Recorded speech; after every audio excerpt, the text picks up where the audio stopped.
Hi, my name is Amanda. I have been loving all the video responses to the 13 Nights of Samhain tag, and so I thought I would participate finally. After years of really appreciating YouTubers who are pagan or witches or sorcerers. So a big thank you to Starlight at the Wild Witch for making this possible.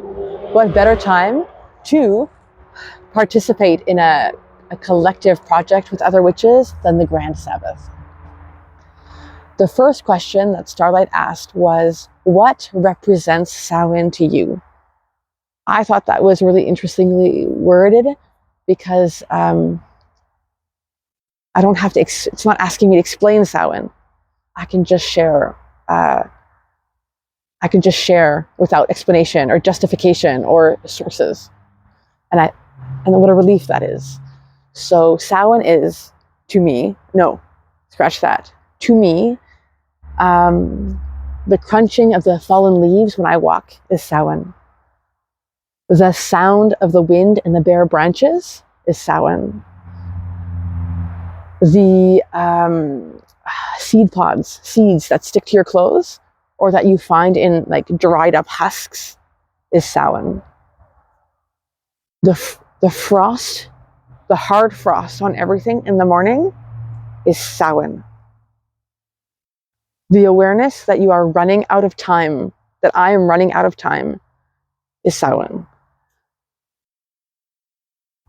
The rush to take care of the home, the garden, to prepare for winter is Samhain. The experience of, to take it in a different direction, the experience of eating food, delicious food, rich, nuanced, delicious food, the experience where you have to close your eyes to be able to focus on it, that is Samhain. The experience of insects is Samhain.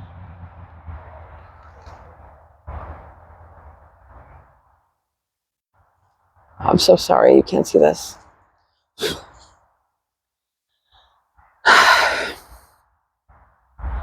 Fear, the experience of fear is Samhain. And not just any fear, of exhilarating, thrilling fear. The fear that activates you for survival. It reminds me of the thrill of bicycling to work, because I used to live in the city and I used to bike to work. And part of the main cycling arteries that we used to get to work were a main street down a hill. And you found yourself biking amongst many cars, many other cyclists that were moving in around each other, passing a hospital through it all.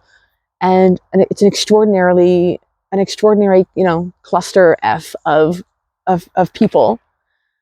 And every day, I would think, I am driving to work down St. Urbain in Montreal. Today might be the day I die. I used to say it was better than coffee at waking me up. And I used to tell the administrative coordinator at work that if I don't arrive to work, I'm late, really late, and you can't reach me on the phone, call the police, because I bike to work and I live alone. And you will be the only one who checks up on me. I would call having a baby as representing Samhain to me. Not the cute potato happy part, the scary gestation part, the keeping the secret part, the part where you experience intrusive thoughts, where your body and your mind are not the same as they were before, and it's out of your control part.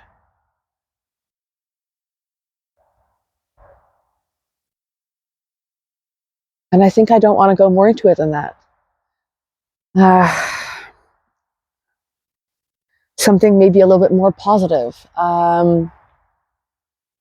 If you go to a Nordic spa, you go through a hot experience, a thermal experience, where you're in a hot tub for a period of time, and then you immerse yourself into extremely cold water, and you stop yourself from screaming.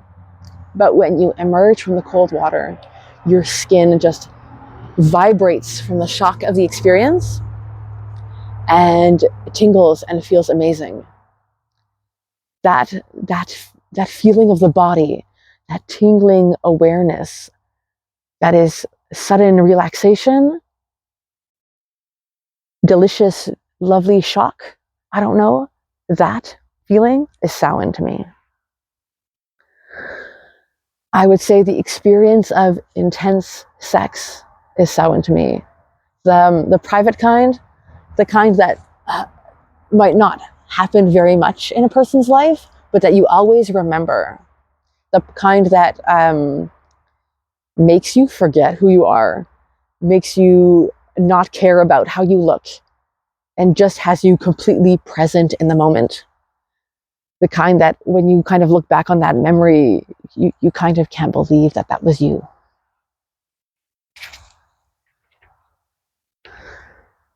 I would say that I experienced Samhain.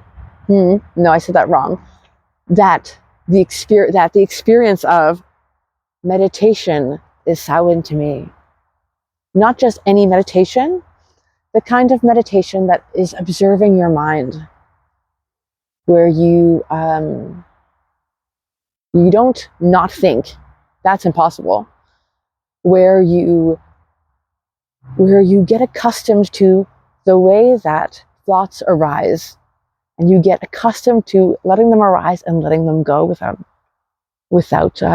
getting attached to them, without focusing on them or kind of engaging in them.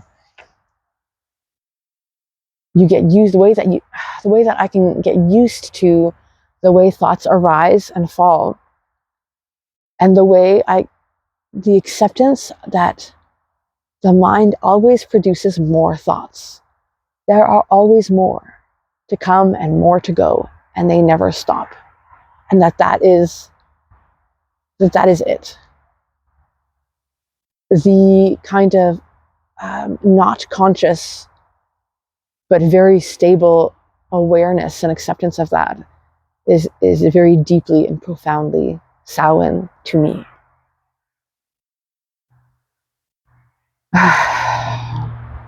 I don't know if I shared those properly. I don't know if that was clear.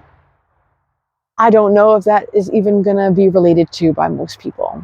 But that is Samhain to me. That is Hallowmas. That is the Grand Sabbath. That is the most important Sabbath of the year. That is the Sabbath that, while all Sabbaths are part of one ritual, those things are how the Sabbath of Samhain contains the essence of all Sabbaths within it. Thank you for being here. Thank you for listening and for being kind with me while I challenge myself to do this uncomfortable thing.